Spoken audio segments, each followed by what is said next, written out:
when we're suffering, when we're having a hard time, when we're challenged, it can be really difficult to see the forest through the trees. And we take ourselves too seriously. We become dramatic. We shift our behaviors in order to feel comfort because everything just feels out of control. And tolerance for adversity is our ability to recognize when that's happening and shift out of that. And it's very, very difficult to do that.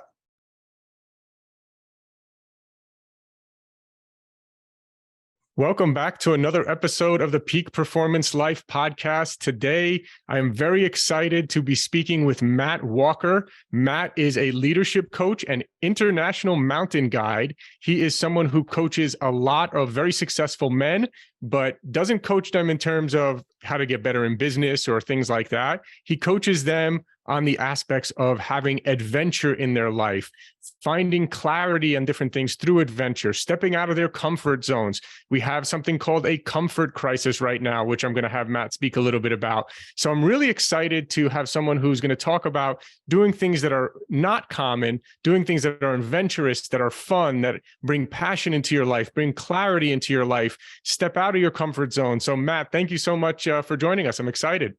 Yeah, thanks, Talor. Thanks for having me, and look forward to our conversation. Well, awesome. Yeah, let's jump right into it. Maybe give people a really brief background of yourself, and then I'd love to get into I think you have like the 5 aspects of adventure as well. Yeah. The 5 elements of adventure. So I'll start with just a brief history. I grew up on the East Coast, New Jersey, which is not the Mecca of North American mountain climbing, and made my way out to the West Coast to Washington State, where I went to university. And while I did graduate, I focused my energy really on learning to climb and spending time in the mountains. And then later on down the road, got a master's degree in psychology. And my work has been mountain guiding, focused on the 7 summits, the highest point on every continent, and the psychology of that. And so weaving those 2 worlds together, how to take the lessons learned from adventuring and apply them to our personal and professional lives. I guess, let me just think for a moment. I guess it was I've been guiding in the mountains for a good 5 or 6 years. I was on Denali, the highest mountain in North America. And on that expedition, you spend a lot of time in the tent. There's a lot of storm days, a lot of heavy weather days, a lot of rest days. It's a really laborious mountain to climb. It's really heavy labor. And on one of those rest days, I was speaking with some of the clients I was guiding, and I was recognizing that a lot of these individuals had been looking at adventure and going on these big mountain climbs annually and doing it for a number of years, looking for and seeking some sort of epiphany, some sort of like magic panacea that was going to make their lives better. And these expeditions did, but for a very short period of time. And then they would come back and join another one and do it again. And they kept kind of like drinking from the cup of adrenaline, drinking from the cup of like, big goals, but not really attaching the meaning behind it. And so I started considering, like, what is adventure? What is it that is drawing people to these experiences? And then how can they apply that back to their lives so they don't have to go out on these massive things every year? And that's where I came up with this idea of the 5 elements of adventure. So those are high endeavor, uncertain outcome, total commitment, tolerance for adversity, and great companionship. And the idea being is like when all 5 of those things are present, our ability to be mindful, our ability to show up fully, our ability to engage in the world is exponential comparatively. If we don't have those pieces present, we kind of become ghosts of ourselves. We become automatons. We become robotic in how we show up. We follow routine for the sake of safety and security. And not only do our own lives lack meaning and lack energetic, but then those around us also suffer from that. So that's the history, is like why I do what I do, is to connect those pieces together. Nice, man. Nice. Yeah. And so it's interesting. You have these kind of for lack of a better term, adventure junkies that you're Mhm. taking up to all these summits and doing these intense adventures.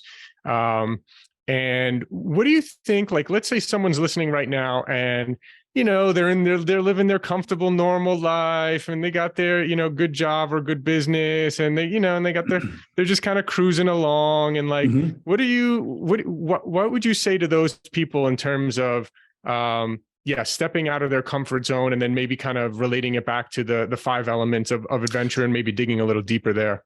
Yeah, what I would say is that if all of us pause for a moment and really consider the aspects of our lives that have had the most meaning, those pivotal moments, the things that like are the real milestones along the path of our lives, whether it's a good thing or a bad thing that's occurred, they're tied directly to uncertainty, and that uncertainty is actually a fuel, and that's what pulls us out of our malaise. It pulls us into a state of excellence.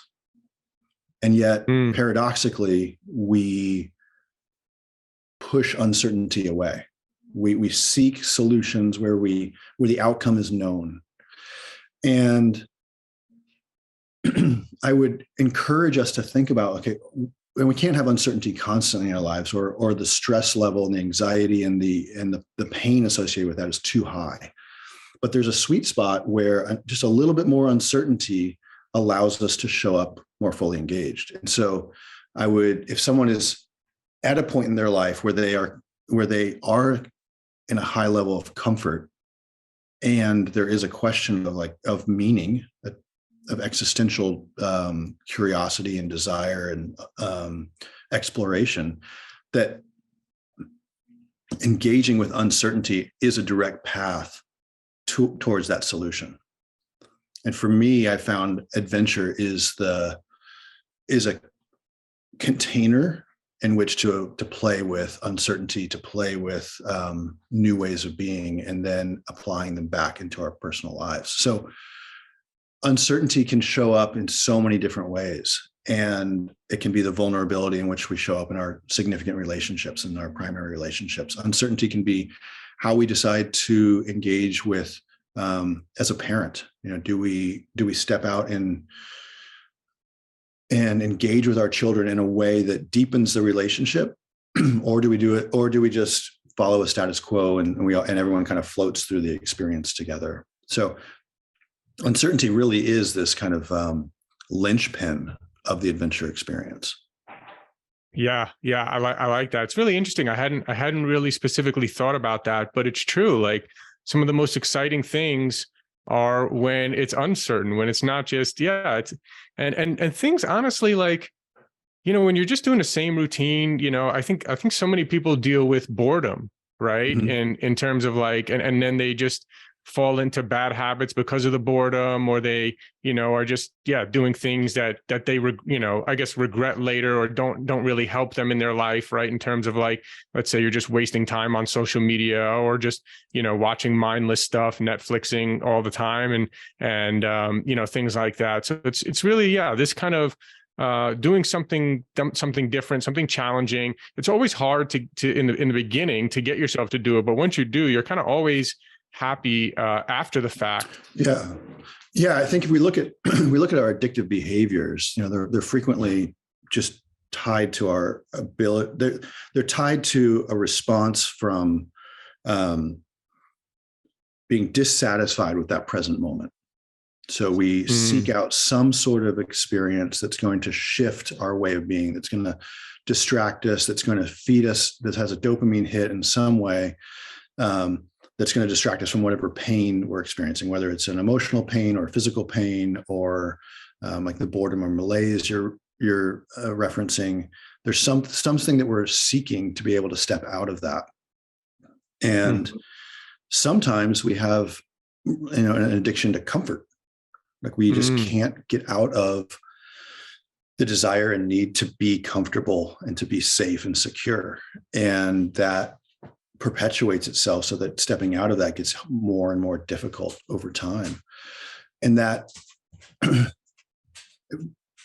if we're mindlessly scrolling, if we're gambling, if it's drinking, if it's drugs, if it's pornography, whatever the form of addiction, however it shows up, the access to that is easy. And if we keep repeating it, it becomes easier and easier.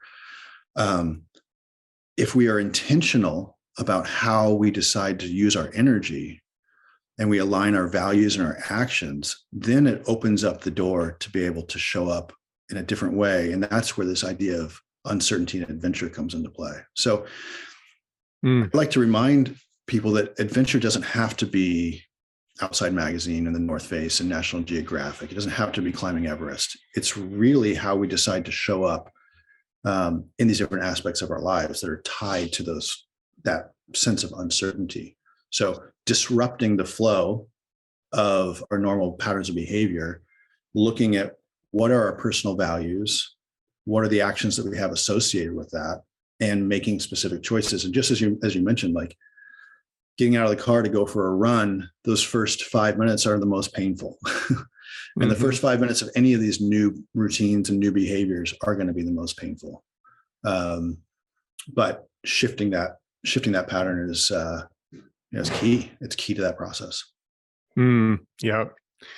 And what are couple of things I'd love to know? Because again, I think probably 99% of the listeners are not going to go summit, Everest or something like that, right? So I'm curious to know, kind of like you coach a lot of very successful men, and what are some of the things that you've been teaching them in terms of your coaching? What are some of the kind of things that have been realizations for them or changes that they've made maybe to step out of their comfort zone, and how has that kind of impacted them? Yeah, I would say, one of the first things I do with my clients, and everyone can do this today, is, as I had just referenced a moment ago, is aligning our values and actions. And there's a really easy way to do this. And we can reference it in the show notes. I can send you a document that gives the directions again. But it's literally, cataloging and looking at what our personal values are. And when I say personal values, I think it's easy to get a little kumbaya about that and be like, oh, what's my mission statement or value statement? And think about that in terms from like a corporate organizational perspective, which feels fluffy, doesn't feel like it has a lot of like meat behind it. But looking at a list of personal values, what are the things that at the end of the day, not only have the most meaning, but you're willing to put everything on the line for? And I think about that in terms of like, if you and your child or you and your spouse or, you and a close friend are out in the world and something occurs and you're willing to put yourself at risk or danger as a result of that, that's your personal value. Something is threatened that you're willing to put it all on the line for. And most of us have like 5 to 7 of these values that are like, they are key to how we operate and see the world. So identifying what those 5 to 7 values are, and then looking at our calendar and noticing are our actions in the world in alignment with those values. And frequently, this can be a pretty painful experience because we look at the choices that we're making, how we're choosing to spend our time, and those pieces aren't necessarily aligned. And so one of the very first things that I do with my clients, whether they're going to go on a major expedition or not, is to begin to choose actions and choose ways of being so that those values and those actions are in alignment. So we literally will time block how they show up and make sure that they're making decisions that align with those core values. And if they're not, then then there's some existential thinking that needs to occur. There's some no's that need to take place. Maybe they need to be saying yes to more of other things. And that helps people step out of their normal way of being to saying yes to those things that feed them. And literally this exercise and this practice, which takes a ton of work, will just shift the whole dynamic of how someone shows up in the world, to make really intentional choices that are in alignment with their core values. And things start to unfold magically from there. Amazing. What are some practical examples? Like, someone listening right now might be thinking, okay, like, sounds great, but like, what do I like? What are some examples of the things that people have changed or how they've changed their life in a different way that has brought them more joy, happiness, excitement? Yeah, I mean, this one's super simple. It's the first thing that comes to mind because I had a client that did this over the past month, and we had a call yesterday about it. And this sounds really simple and very routine, and yet the impact on his life has been monumental. And all it is this individual client was feeling isolated, was feeling just kind of stuck in routine, and was craving community and really wanting to feel more energized at the end of the day, like finishing the workday and just feeling totally depleted. Mm-hmm. I'm sure a lot of people can relate to exactly what you just said, right? Feeling isolated, especially people that work from home, right? Yeah. Feeling like by the end of the day, you're not, and then having a lack of community. Absolutely. Totally. So all we did for a month was decide not to have takeout or eat at the same restaurants that he'd been eating at. So he lives in a major metropolitan city, massive opportunities and options. But the decision was he was not going to eat or to get takeout from these 4 to 5 restaurants that he frequented. Instead, he was going to, so whenever he felt the pull for the safety or security or known entity of that sort of, because he was correlating safety and security to food. So he'd go to the same place, get the same meals over and over and over again. So for a month, he branched out beyond that 4 to 5 restaurants. And in doing so, he started engaging and interacting with a whole nother world of people, and then having dialogue and I mean, literally just the same habit of like him talking to other people, engaging in other worlds, and then seeing like posters and flyers on the wall on these different restaurants, going to different neighborhoods, opening up to different possibilities. That shift in geographic location and energy changed his trajectory of the day. So he would then show up with way more energy at the end of the day and more curiosity, and then be open to other possibilities. So it sounds really basic and easy, but the doors that open in just the slightest shift in our behaviors, allow us to be able to experience the world differently instead of being stuck. It's like thinking about the groove on a record. You're just stuck on the same groove. You start slowly shift that groove, and bam, there's new possibilities. Yeah. It was a simple example, but it definitely got the wheels turning for me as well. Like, yeah, something so simple as just going to different restaurants and interacting with new people, keeping things fresh in certain ways. For me, I know I work from home a lot, and I don't actually, my business doesn't require me to, talk on the phone all that much or anything like that. So mastermind groups, or just kind of like, different groups that I'm a part of, where we get together in person, for me is even way, way better. I'm already on the computer enough to, right. I don't need another Zoom.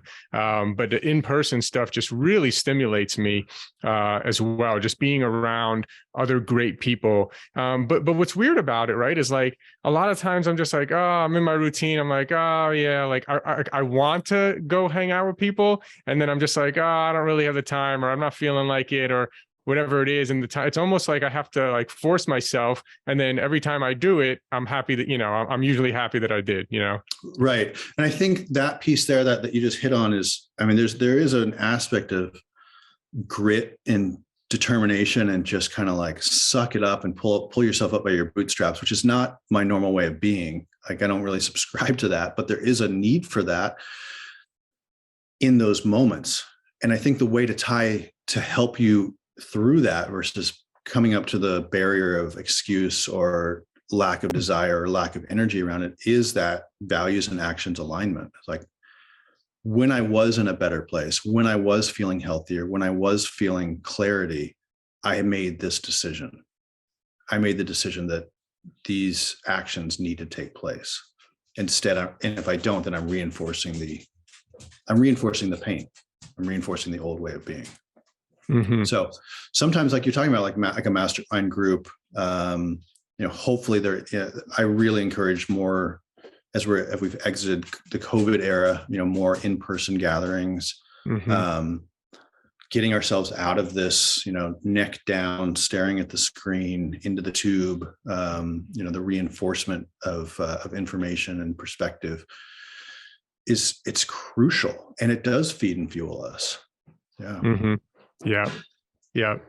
So let's dig in. I'd like to dig in a little bit more into kind of like the 5 elements of adventure that you mentioned, kind of taking them maybe one by one, because you just kind of touched on them really quickly.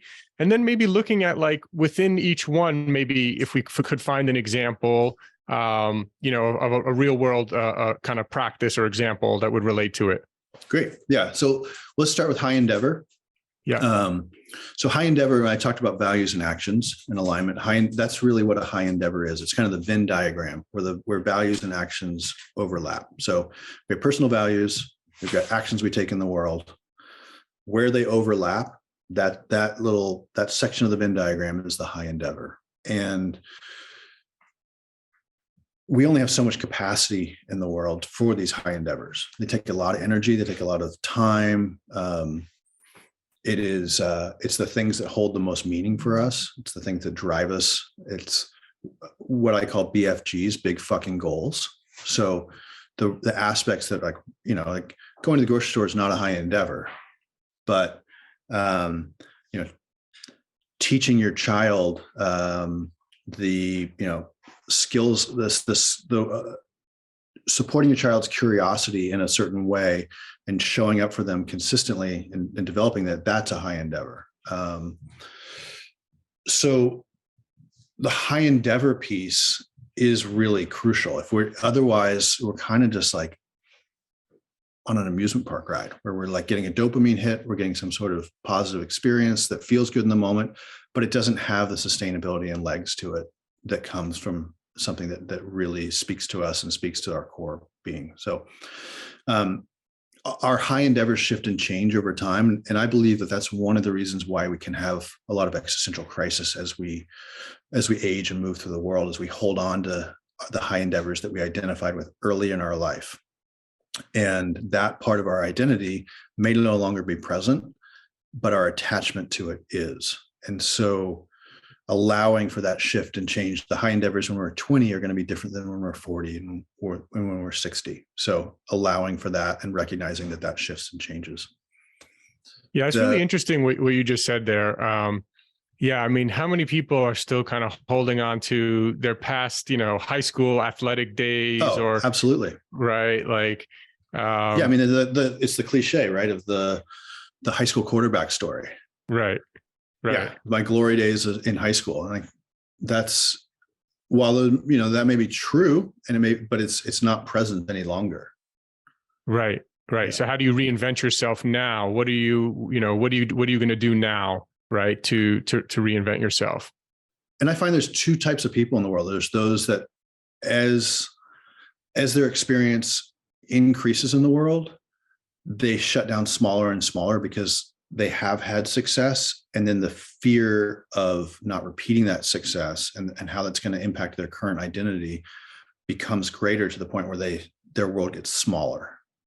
And they want to, because they don't want to experience failure and pain as they move forward. So they're going to hark back to this previous part of themselves, and their world is smaller as a result.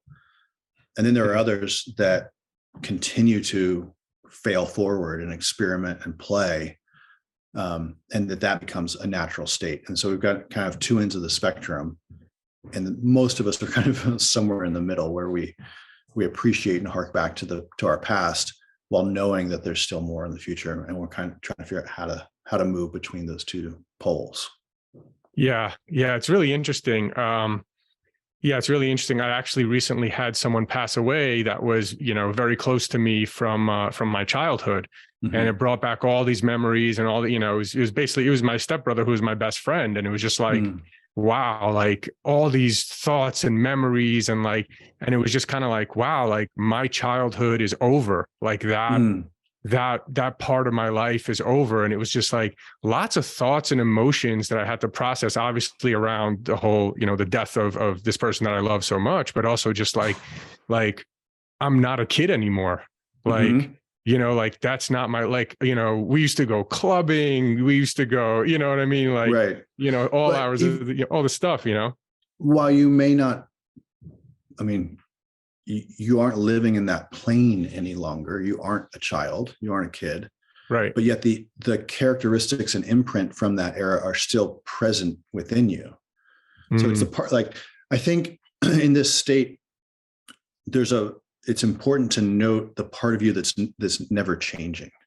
Right. There's that playfulness, that spirit of you from earlier in your life in that relationship with him that is still present today. Even with all the responsibilities and demands that are on you, that part of you is still, and that part of you still wants to experience the world. And so when we tap into that and give it voice and give it action, it's a really powerful experience that feels like home. And so that's when I take people into the mountains and I teach them these skills and we are out and adventuring, and they see the sunrise, they feel that challenge, they feel that part of themselves that is still present, that part of themselves that was the high school athlete that has been laid dormant, and now it's in the body of who they are today. It's powerful because it's, while they aren't 18 any longer, the spirit of that individual is still present. Yeah. So that's where all this kind of funnels together, and that becomes an incredibly powerful experience for them and a powerful tool moving forward. Is I can take that spirit, that essence of myself, and still have it today, even though it doesn't show up in the same form as it did earlier. Yeah, I love that. That was so good. So good. Awesome. Let's move on to maybe the second element. Yeah. So uncertain outcome, we talked a lot about that. Our craving for certainty, our craving for control, is actually paradoxical to the outcome that we desire. So we have a tendency to look at experiences and try and put them in columns, pros and cons, and weigh the decisions on real rationality as far as a specific outcome that we desire. And in doing so, it's almost like a horse that puts on blinders. It's like we're just looking through this one pathway, unknown as to what else is around us. Kind of like the individual I was telling you about with the restaurant thing, like he moves through the world, repeating these same patterns, but when you take the blinders off, the recognition of like, oh, there is other possibility and opportunity. So we are frequently closing down our own ability to see opportunity by desiring very specific outcome. So there's that uncertainty piece. The next one I think is really crucial is this total commitment thing. So the total commitment is being committed to that high endeavor, that BFG, committed to the goal, and being open and vulnerable to how that goal or how that experience shows up. So A to B is not necessarily a direct line that you have to stay on at all costs.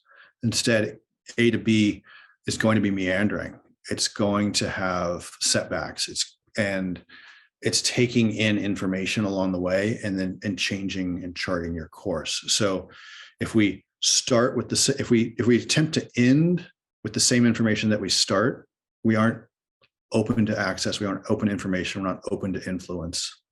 And so it's very difficult to navigate that. And we become more isolated in the process. So let me just take our conversation here.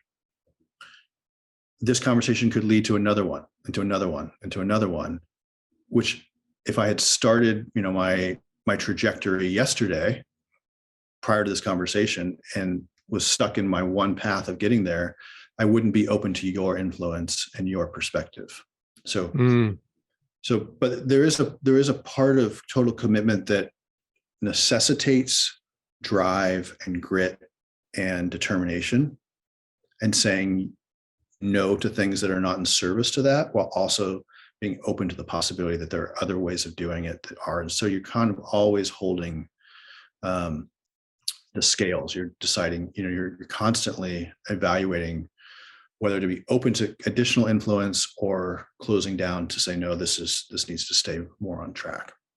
Yeah, that's really good. That's really good. It's always a balancing act, as in, almost all areas of life, but really, yeah, being open, right? Because so many of my best friendships, relationships, things like that came like from, some event that I went to that I wasn't even going to go to, or, whatever it was. And I just was like, and kind of, I went. And then even if I wasn't feeling like it, but just that one relationship or that one thing that someone said that led me on a new trajectory, right? I always say things are like a stepping stone. It's kind of like everything is a stepping stone for the next thing.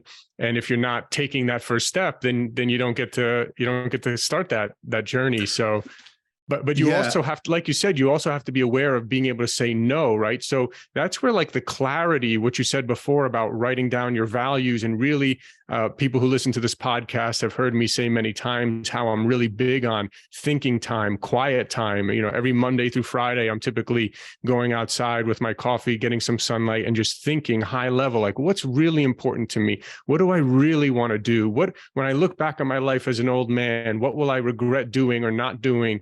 And then once you have that clarity, then it makes it easier to know, okay, I definitely want to say yes to this, even if I don't feel like it, versus I'm going to say no to this because that's not really in line, Right. And I think the piece there that you're hitting on is to have the discernment to make that choice, as opposed to just a gut reaction to it. Right. That can be habitual. I think a great analogy is a pilot is a pilot needs to shift course just slightly. If they just make the slightest change, but then don't adjust again, they're going to be way, way off course from their final destination. So we are constantly tacking and readjusting that calibration of directionality to make sure that we are on course towards the goal. Otherwise, we make one decision, and before we know it, time goes on and we are way off course from what the desired outcome is. Right. Exactly. Yeah. The fourth element is tolerance for adversity. And this is the one that is, I think it was kind of being the most contagious. So, and depends on the perspective of others. So tolerance for adversity is our ability to be able to essentially like weather the storms and gain perspective in the process. So when we're suffering, when we're having a hard time, when we're challenged, it can be really difficult to see the forest through the trees. And we take ourselves too seriously. We become dramatic. We shift our behaviors in order to feel comfort because everything just feels out of control. And tolerance for adversity is our ability to recognize when that's happening and shift out of that. And it's very, very difficult to do that. So surrounding ourselves with others that are able to give us feedback and to provide perspective is key to the tolerance for adversity element. So those types of individuals that can bring humor to a difficult situation, the types of individuals that can call us on our bullshit. You reference being part of a mastermind group or a men's group or some kind of community where you can call bullshit on another person when you see them being out of alignment. So tolerance for adversity is both. It's the ability to pull ourselves out of it through grit, determination, and realigning ourselves those days when you're like, I don't actually want to get up and move my body. I'd rather just lay here on the couch. As well as seeing friends and colleagues that are out of alignment or having difficulty, and to be able to create experiences, make those phone calls, have the difficult conversations that help support them out of that space. Because we all suffer from that. We all suffer from, physical and mental challenges. And so doing that in relationship with each other that's the key to the tolerance for adversity. I also find with tolerance for adversity, one of the easiest ways to break out of the cycle is to be in service to others. So when we're feeling like that heaviness of our own experience in the world, is to help support and ease the experience of someone else. And Mm-hmm. that in itself, that behavior is a massive shift in our energy and how we show up. Amazing. Yeah. The fifth element is great companionship. And great companionship to me is not like your best buddies. It is more like recognizing that we all have high endeavors in the world, and we also all have suffering that we experience, and that we have the ability to support each other through that pain and suffering, and support each other towards success and enabling high endeavors. So that shows up as asking for support, being a mentor and a mentee. It shows up in recognizing that the small micro engagements we have in the world really do make significant impacts. So even like the way that we choose to show up and see the individual who is working at the grocery store as the cashier, and how we engage with that person, how we engage with humanity as a whole, then shifts how we show up in our own lives, and how we're able to receive the support of others. So the great companionship piece is one main component of that, is recognizing that we have high endeavors, we have ways that we want to experience the world, and every single human being that we interact with does as well. So to acknowledge that we're not siloed, that we are, spokes on a wheel, and that all of our engagements with each other have a significant impact, and that we all desire this kind of spirit of adventure, of these five elements. We all desire to bring that forward, and that we have the capacity to impact each other in that. Amazing. I love those five elements, man. Those are great. I'm going to be thinking about those in my morning thinking time tomorrow morning. Nice. Yeah, man. This was amazing. I know you coach a lot of really successful men. You go on these adventure tours where you take people on these tours to get out of their comfort zone. And I know people have major breakthroughs, major realizations, life shifts, and all sorts of breakthroughs that people have on these adventures that you take people on, which I think is amazing. Where can people learn more about that? Learn more from you? Yeah. So mattwalkeradventure.com. And the Instagram handle is also Matt Walker Adventure. On the site, there's some tools you can download to craft and create more adventure in your life on a daily basis. I run expeditions, whether it's to the Himalaya or to climbing Kilimanjaro, to a 2-day, 3-day rock climbing camp in the Cascades, or in Joshua Tree in the desert. So run all kinds of different programs. You don't have to be a climber. You don't have to have previous experience. Everything is taken care of in terms of equipment and training. You just have to show up and be willing and open to learning. So the programs are set up so that you're challenged and you're pushed, but you're also given space to be able to apply that learning back into your other aspects of your life. So they can go ahead and head to either of those sites, Instagram handle, or to mattwalkeradventure.com. You can learn more there, and I'm available. So feel free to reach out, and happy to have a more in-depth conversation. Amazing, man. I can't think of a better way to kind of do all the things you spoke about, right? Meet new people, see new things, have your mind and body experience new adventures, new things, be out in nature, meet new people who are also on the same mindset and journey as you, and be able to step out of your comfort zone. So I highly encourage people to do it, and I'm going to check it out myself. It's been a real pleasure getting to know you, and I'm sure we're going to continue this friendship here, and look forward to getting to know you a lot better. Agreed. Thanks for having me on. Thank you.